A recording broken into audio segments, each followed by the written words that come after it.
All right, day 3 of 30 Days of Me, and I decided today to talk about panic attacks.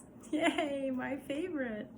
Yeah, I woke up with one this morning, which is unusual, although this year I've had more than I have in the past 5 years combined. I think probably even those of us who don't have PTSD or probably have experienced a lot more mental health turbulence this year, even in spite of, even if we're at the healthiest peak of our mental health because of this uniqueness of 2020. But in any case, so I used to have panic attacks all the time right before I found out I had PTSD, and then for the few years after that, before I was able to find the bodywork modalities to help me. And so when I woke up this morning with one, usually that means I was probably having a dream. And usually my cat will wake me up before, but she has not been coming up in my bedroom as often. Sometimes she just wants to hang out down here, and that's fine. But if she's there, she'll usually come wake me up. And so I think that's partly why I don't have as many of the wake-up panic attacks as I used to. But yeah, that was a great way to wake up at 5:30 in the morning on Saturday today.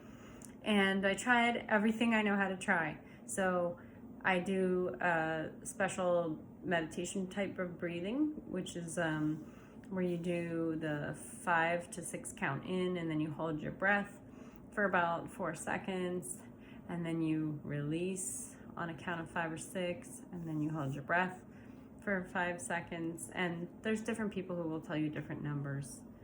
I just found that is what works best for me. So that didn't work. I turned on my meditation music that I usually listen to. Tried meditating, listening to that. That didn't work. Tried doing some of my different bodywork stretches from trauma recovery exercises that I've watched on YouTube, and I had a practitioner in the past who taught me some holds where your muscles will start to shake, and that can oftentimes get me into a get my nervous system to calm down. In all of these modalities, I'm seeking to calm down my nervous system, and that didn't even work. So finally, I actually got up. I got up at a little bit before 6:30 and went for a run, and that finally worked.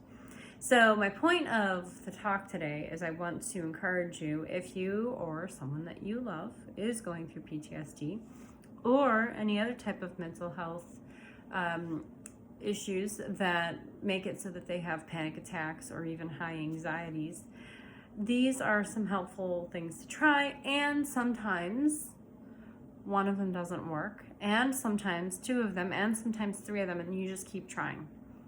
And it can feel a little frustrating, but as long as you're staying present and staying in that knowing that you have the power to make a change, that can really help you avoid going into the complete panic and losing touch with where you are and all those kind of famous behaviors that we see on television, which are usually exaggerated anyway. But I am here to help offer guidance based on the wonderful experiences that I have on a day-to-day or week-to-week or month-to-month basis. So there's one for you for today.